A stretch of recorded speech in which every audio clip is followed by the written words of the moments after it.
Yeah, also stand in all of the brain cell power on our panel. We could probably use a couple of you guys as mathematicians when we work through our budget process.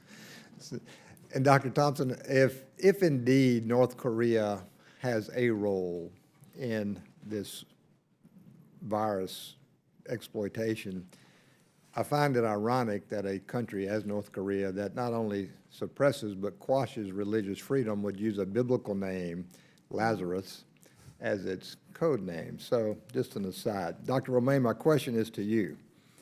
When news of WannaCry started spreading, what, if any, steps did NIST take to ensure federal agencies' information systems were protected, and was NIST involved in any government meeting that took place around that time? Thank you very much for the question.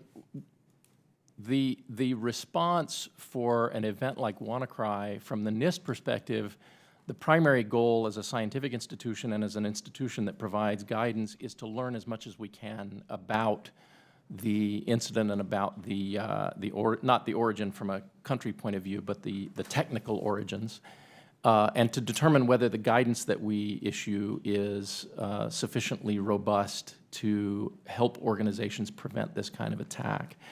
I'm not aware of specific meetings that we were involved in that were discussing the operational side of the WannaCry. I think the law enforcement and intelligence communities were certainly meeting. You heard reference to DHS being quite active in helping the private sector to deal with this issue. From our perspective, it's more learning whether we can improve the guidance that we make available to entities to try to not only prevent these attacks, but also recover from them and to be prepared for them in the future.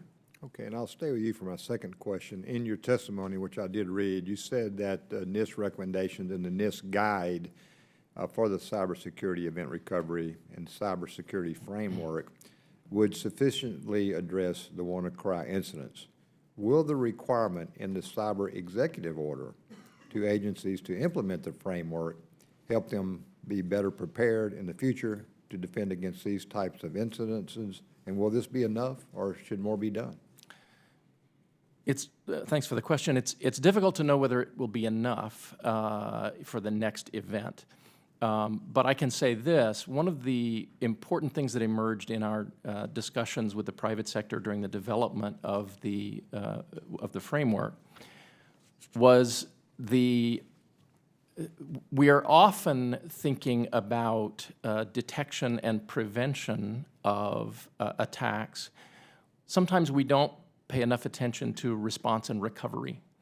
And so one of the things that the framework does is to spell out the 5 functions of identify, protect, detect, respond, and recover. And we're providing a lot of guidance now with the incident response guidance that we've provided, for example, to help different organizations be better prepared to respond and recover. I mean, one of the analogies that I've drawn recently is, the Boy and Girl Scouts are right.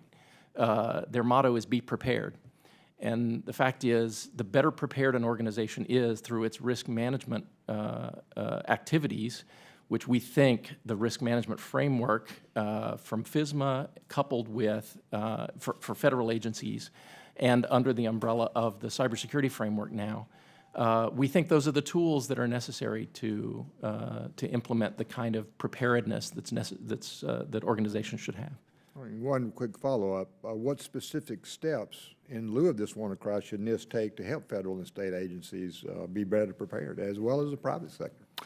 So we're already looking at some of the consequences associated with this, some of the incident response work that we have, some of the data integrity work that I talked about earlier. We launched the data integrity project at the National Cybersecurity Center of Excellence, which has a very strong tie-in with ransomware-type attacks.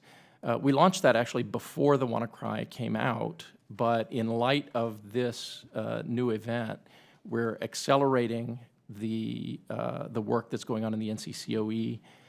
So we hope to be able to provide very practical guidance or practical examples of how to be prepared so that organizations can see how it's done. Okay, thank you. And General, thank you for your service to the country. Mr. Chairman, I yield back.